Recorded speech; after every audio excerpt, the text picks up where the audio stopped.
Hello, everyone, and welcome back to the Learn English channel, where learning English feels simple, calm, and enjoyable. I'm Lumma, and I'm really happy to be here with you today. Hello, Lumma, and hello to all our wonderful listeners. I'm Paul, and I have to say, I feel very excited about today's episode. I can hear that excitement in your voice, Paul. You sound very energetic today. I really am. I had a good breakfast, a warm cup of coffee, and the morning feels very positive. It feels like a good day to talk about English. That sounds lovely. A good morning really helps our mind feel open and ready to learn. It really does. And Lumma, you told me earlier that today's topic is something many English learners struggle with. Yes, that's right. Today we are talking about something very important, something that almost every English learner asks about at some point. Now I'm very curious. Is it about grammar rules or difficult vocabulary? No, Paul, it's actually more important than grammar and more powerful than big words. Wow, that sounds serious. Today's topic is how to think in English. Thinking in English? That really does sound like a dream. Many learners say, I understand English, but my brain always translates first, and it feels slow. Yes, I hear that all the time, and honestly, I felt the same way when I was learning. Translating in your head can feel very tiring. Extremely tiring. I remember hearing a simple question, then translating it into my language, then thinking of an answer, and then translating it back into English. That's a lot of work for the brain. It really is. By the time I was ready to speak, the conversation had already moved on. And that can feel very frustrating. Yes, it made me feel slow and sometimes even embarrassed. That's why learning how to think in English is so important. It helps you speak faster and feel more confident. I love the idea of a faster road. Exactly. Translating is like taking a long road with many turns. Thinking in English is like taking the direct road. Before we go deeper, Lama, I think we should talk to our listeners for a moment. You're right, Paul. Hello to everyone listening right now. We're so happy you're spending your time with us. You are part of the Learn English family, and we really appreciate you. If you enjoy our calm conversations and easy English style, please take a moment to like this episode. And don't forget to subscribe to the Learn English channel, because it really helps us continue making podcasts like this. If you have a friend who wants to speak English more naturally, please share this episode with them. Learning together is always better. Okay, Paul, let's start with our first big idea about thinking in English. I'm ready. The first step is to stop the dictionary in your head. Stop the dictionary. That sounds difficult. It does at first, but it becomes easier with practice. But Lama, I feel like I need translations to understand words. You need understanding, not translation, and that understanding can come from images. Images, like pictures? Yes, when you hear an English word, try to see a picture in your mind instead of a word in your language. Can you give me an example? Of course, when you hear the word dog, don't think of the word dog in your language. Just imagine the animal, the fur, the tail, the sound. So I connect the English word directly to the image. Exactly. No middle language. That makes sense. It's like building a direct connection. Yes, you are building an English connection inside your brain. I like that idea. A direct connection feels much faster. It is faster. For example, when you hear apple, don't translate it. Just see a red or green fruit in your mind. So even when I'm eating an apple, I can say apple in my head instead of my language. Exactly. This is how you start thinking in English naturally. It feels like creating a new habit. That's exactly what it is. A small habit that grows over time. Okay, images work well for objects, but what about actions? That's a very good question, Paul. Because my day is full of actions. For actions, I want you to become the narrator of your own life. The narrator, like in a movie, Yes, talk to yourself in English about what you are doing. but just in my head, right? Yes, quietly in your mind, or even softly out loud when you are alone. Can you give me an example? Imagine you're in your kitchen in the morning. You can say, I am making coffee, the water is hot, I am hungry. I already do that in my language. That's perfect. Now just change the language to English, Even if the sentences are very simple, especially if they are simple. I am walking. I am opening the door. It is raining. Exactly. This keeps your brain in English mode for a longer time. I really like this idea because there is no pressure. Yes, no one is listening, so you can make mistakes and feel relaxed. No pressure really makes learning easier. It does. And now I want to share another very powerful tip. I'm listening. Change your world to English. Change my world. That sounds big. Not your real world, your digital world. Ah, my phone.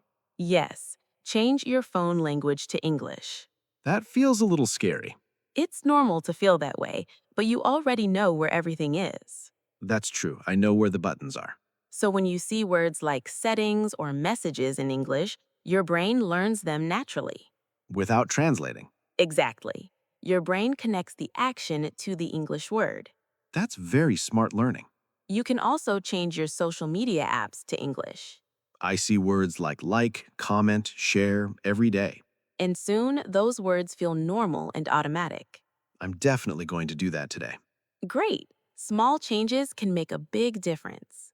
I already feel like my English brain is waking up. And this is only the beginning. I'm excited to continue. In the next part, we'll talk about learning phrases instead of single words and how that helps you think faster in English. I can't wait for that. Stay with us, everyone. You're doing a wonderful job learning English. Welcome back, everyone. In the first part, we talked about stopping translation and using images to think in English. Now, in this part, we are going to make your English thinking faster and smoother. I'm really happy about this part because after our last conversation, I already started noticing my brain trying to think in English a little more. That is wonderful to hear, Paul. Even a small change means your brain is learning. Sometimes it feels slow, but it feels different from before. Slow is okay. Slow means your brain is working and building new paths. That makes me feel less worried about being slow. Good, because worrying blocks learning. Now let's talk about one of the most powerful ideas for thinking in English. I'm listening carefully. Learn phrases, not just single words. Phrases, like small groups of words? Yes, we often call them chunks. They are pieces of language that stay together. Why are phrases better than single words? Because when you speak, your brain doesn't have to build the sentence word by word. So my brain works less. Exactly. Let me give you an example. Instead of learning the word hungry, learn the phrase, I'm hungry. That feels very natural. When you feel hungry, you don't need to think I plus am plus hungry. You just say the whole thing. It's like my brain grabs one big piece instead of many small pieces. Perfect way to describe it. This explains why native speakers sound fast. Yes, they use chunks automatically. Can you give more examples of useful chunks? Of course. Think about daily phrases like, how's it going? That sounds good. Or, I don't mind. I remember when I first learned how's it going, I was very confused. Many learners are. I thought, going where? But no one was going anywhere. That's why translation can be confusing. How's it going is one idea, not separate words. So I should learn the meaning of the whole phrase. Yes, learn the feeling, not the grammar. I like that. It feels lighter. Another great example is have a nice day. You don't need to analyze it, you just use it. I see. The more phrases I have, the faster I can think. Exactly. Now let's talk about what happens when you don't know a word. That is my biggest problem. Most learners panic when they forget a word. Yes, my brain freezes and wants to translate. This is the moment when you must stay in English. But how can I stay in English if I don't know the word? You describe it using simple English. Describe the word? Yes, use the words you already know. Can you give me an example? If you don't know the word tailor, you can say the person who makes my clothes. That's clever. The meaning is clear. Exactly. Communication is about meaning, not perfect vocabulary.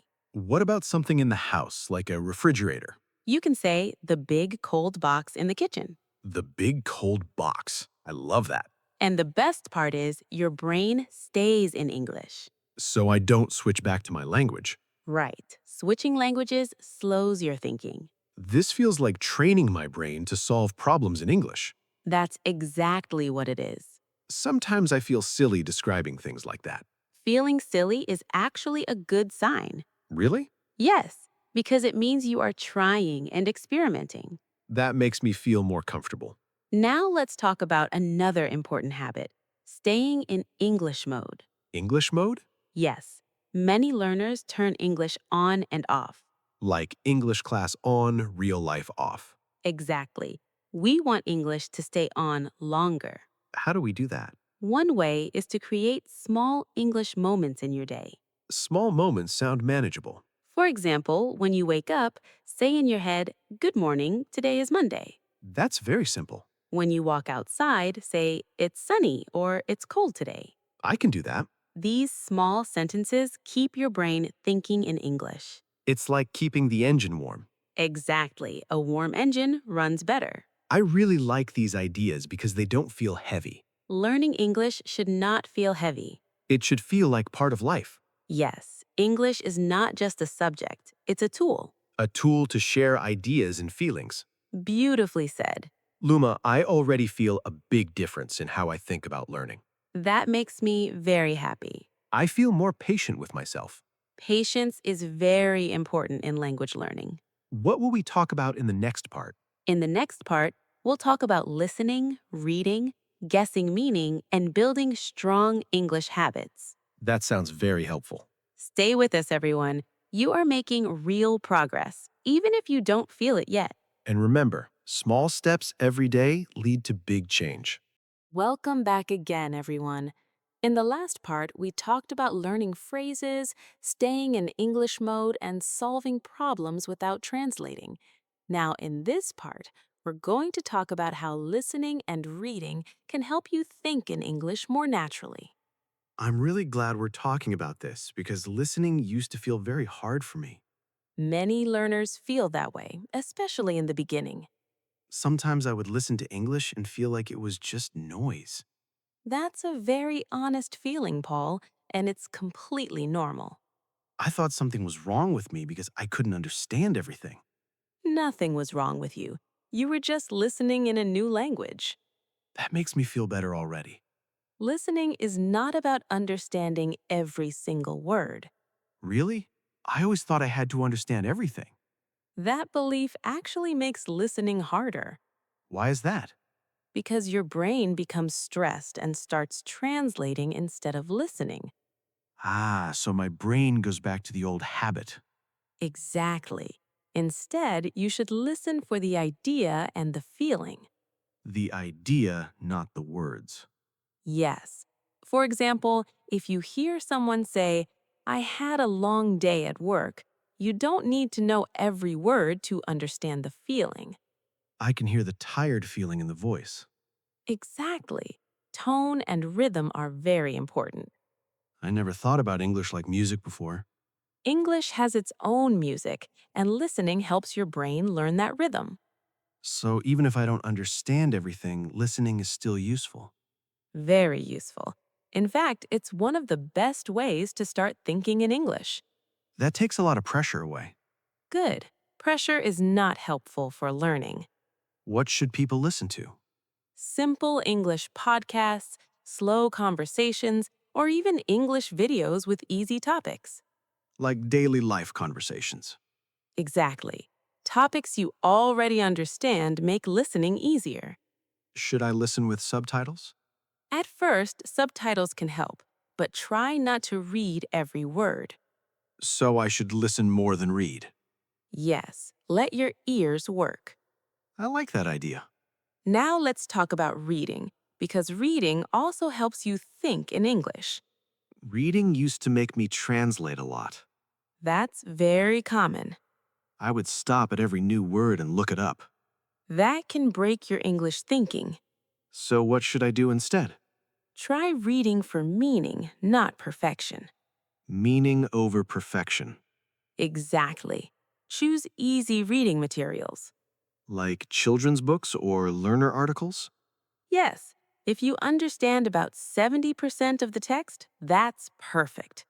Only 70%? Yes, your brain can guess the rest. Guessing feels risky. Guessing is actually a powerful skill. How does guessing help me think in English? Can you give me an example? Sure. Imagine you read, "The man sat on the sofa and turned on the TV." I know man, sat, turned on, TV. And if you don't know sofa, what can you guess? It's probably something you sit on. Exactly. You guessed using English clues. And I didn't use a dictionary. That's a big win for your English brain. It feels good when I guess correctly, Even if you guess a little wrong, it's still okay. because I'm still thinking in English. Yes, perfection is not the goal. Progress is. I like that mindset. Now let's talk about building English habits. Habits sound important, They are. Big changes come from small habits. like the small English moments we talked about before. Exactly. Listening can be one of those habits. For example, listening while cooking or walking. Yes, English can be your background sound. Like music. Exactly. Even passive listening helps your brain. That's good news for busy people. Very good news. What about speaking while listening? That's even better. You mean repeating, Yes, repeat small phrases you hear. even if I don't understand everything? Yes, focus on the sound and rhythm. That feels a bit strange. It might feel strange at first, but it's very effective. I remember copying songs when I was younger. Exactly. Language works the same way. This makes English feel more natural. That's the goal. Lumma, sometimes I feel tired and unmotivated. That's very human. On those days, English feels heavy again. On those days, do less, not more. Less? Yes, listen to one short conversation. Read one small paragraph. So I don't stop completely. Exactly. Consistency is more important than intensity. I really needed to hear that. You are doing better than you think. Thank you. That means a lot. In the next and final part, we will bring everything together. Full practice and recap? Yes, we'll review all the ideas and help everyone feel confident about thinking in English. I'm looking forward to that. Stay with us, everyone. Your English journey is moving forward step by step. And remember, every time you think one small sentence in English, you're winning. Welcome back, everyone. This is the final part of our episode about thinking in English, and I want to start by saying something very important. I'm listening carefully. If you are still translating sometimes, that does not mean you are failing. I'm really glad you said that, because many learners feel guilty when they translate. Yes, and guilt makes learning harder. Thinking in English is not an on and off switch.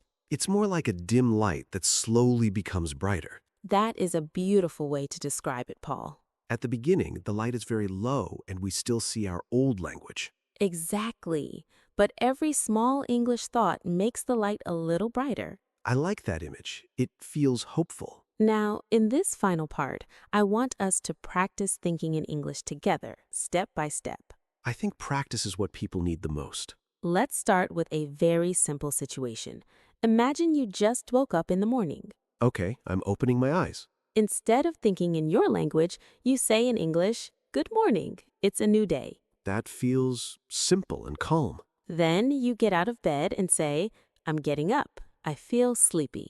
Even small sentences like that help. Yes, they train your brain gently. No pressure, just awareness. Exactly. Now imagine you are making breakfast. I'm in the kitchen. You say, "I'm making coffee, the water is hot, I'm hungry." I notice these are all sentences I already know. That's the secret. You don't need advanced English to think in English. You just need to use what you already have. Perfectly said.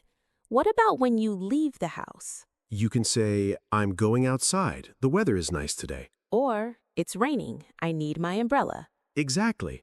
You are turning daily life into English practice. That feels very natural now. Now let's practice a moment when you forget a word. That happens often. Imagine you want to say something, but the word doesn't come. My brain freezes. Instead of stopping, you describe. Like saying, the thing you use to open the door instead of key. Yes, that is thinking in English. It feels empowering. It is. You are solving problems in English. That makes me feel more confident. Now let's talk about mindset, because mindset is just as important as technique. I agree. My mood changes how I learn. Many learners think, I'm bad at English. I used to say that a lot. Instead, try saying, I am learning English. That feels much kinder. Language is a process, not a talent. So it's not about being smart, It's about showing up again and again, even on days when I feel tired. especially on those days. Sometimes I only have energy for 5 minutes. 5 minutes is enough if you use it well. I can think one sentence in English. And that one sentence matters. I like that. It makes learning feel possible. Now let's do a full recap together. Okay, I'll try to remember everything. Take your time. First, stop translating and start using images. Yes, Connect English words directly to pictures and actions. perfect. Second, become the narrator of my own life. Exactly. Say simple sentences about what I'm doing. Very good. Third, change my digital world to English. Phone, apps, and small daily tools. Fourth, learn phrases instead of single words. Chunks make thinking faster. Fifth, when I don't know a word, I describe it in English. That keeps your English brain active. Sixth, listen and read for meaning, not perfection. Yes, and use guessing as a skill. And finally, be patient and kind to myself. That might be the most important one. Lumma, after this conversation, English feels less scary. That makes me very happy. It feels more like a friend now. English should feel like a friend, not a test. I think our listeners will feel the same way. I hope so. And now we want to hear from them. Yes, we have a question for you. What is one small thing you will do today to think in English? Maybe you'll talk to yourself while making tea. Or change your phone language. Or describe your day in English before sleeping. Write your answer in the comments. We love reading them. And we always feel proud of you. If this episode helped you, please like and share it. And don't forget to subscribe to the Learn English channel. Thank you so much for spending your time with us. You are doing something brave by learning a new language. Keep going even when it feels slow. Every English thought is progress. This is Paul, This is Lumma. and this was the Learn English podcast. See you in the next episode. Bye, everyone. Bye-bye, and happy thinking in English.